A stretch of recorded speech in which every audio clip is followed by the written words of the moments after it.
पाकिस्तान 'ਚ पंजाबी कॉम्प्रैस्तां दे सब तो वड्डे नैटवर्क पंजाबी नैशनलिस्ट फोरम वालों जी आयां नूं। 7 फरवरी ਨੂੰ शहीद डॉक्टर इश्तियाक अहमद चौधरी ਦਾ 37ਵਾਂ ਯੋਮ ਸ਼ਹਾਦਤ ਹੈ। पाकिस्तान भार च पंजाबी कौम परस्त आज शहीद डॉक्टर इश्तियाक अहमद चौधरी की 37ਵੀਂ बरसी मना रहे हैं। इश्तियाक अहमद चौधरी ਨੂੰ पंजाबी होने की पादाश च 7 फरवरी 1987 च सिंध मैडिकल कॉलेज कराची च गोलियां का निशाना बना के शहीद कर दिता गया सी। कौम परस्त ਉਹ ਹੁੰਦਾ है जो कौम की इज्जत जान माल के लिए खुद ਨੂੰ वक्फ कर देवे। इस लिए कौम परस्त कौम की समाजी इज्जत मुआशी खुशहाली सियासी इस्तेहकाम इंतजामी बालादस्ती लिए जदोजहद करता है, जबकि कौम का हीरो वो हुंदा है जो कौम की इज्जत जान माल के हिफाजत के लिए कुर्बानी देवे। शहीद डॉक्टर इश्तियाक अहमद चौधरी पंजाबी कौम का हीरो है।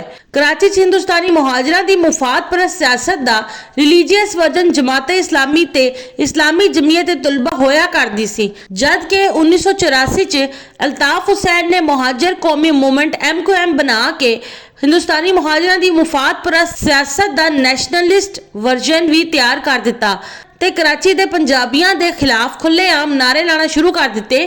खिंच के रखो तुन के रखो, धोती वालियां नू बंद के रखो। खिंच के रखो तुन के रखो, पेंडुओ बिस्तर बन के रखो। खिंच के रखो तुन के रखो, ढग्गू बिस्तर बन के रखो। हिंदुस्तानी मुहाजरा की कराची के पंजाबियों के खिलाफ जारहाना सरगर्मियां की वजह तो जद कराची के पंजाबी तबाहो बर्बाद होना शुरू हुए तो कराची च पंजाबी कौम परस्ती शुरू हो गई।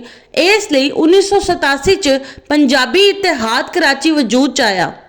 लेकिन पंजाबियों के अलावा जब पठाना के खिलाफ भी हिंदुस्तानी मुहाजरा की जारहाना सरगर्मियां शुरू हो गई तो कराची के पंजाबियों ते पठाना का पंजाबी पठान इतिहाद PPI वजूद च आया। कराची के पंजाबियों ते पठाना की बेशुमार जाना दी कुर्बानी के बाद कराची के हिंदुस्तानी मुहाजरा की तरफों जारी पंजाबी ते पंजाबियों ते पठाना के खिलाफ जारहाना सरगर्मियां ते जुल्मो ज्यादती तो कराची के पंजाबी ते पठान खुद नूं बचाने च कामयाब होए।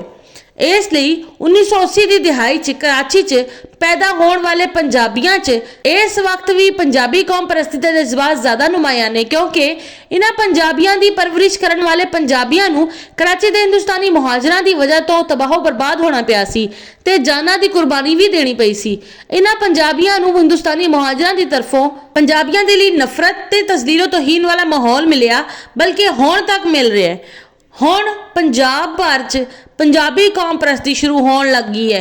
पंजाब च पंजाबी कौम परस्ती के अवामिल शुमाली पंजाब, वस्ती पंजाब, जनूबी पंजाब च माहौल की मुनासबत तो मुख्तलिफ ने, लेकिन सिंध के बाद कराची ते हुण पंजाब भर च पंजाबी कौम परस्ती शुरू हो जाने की तवक्को है कि 2030 तक कराची तो लेकर इस्लामाबाद तक पंजाबी कौम परस्तां ने अपना मुकम्मल कंट्रोल हासिल कर लेना है, जबकि कराची के पंजाबियों के नाल किते गए जुल्म ते ज्यादतियां दा हिंदुस्तानी मुहाजरा नूं ठीक ठाक हिसाब किताब देना पैना है, वरना पंजाबियों की आइंदा 100 नस्लों ने भी कराची के उर्दू बोलने वाले हिंदुस्तानियों तो हिसाब किताब बराबर करना नहीं छड्डना।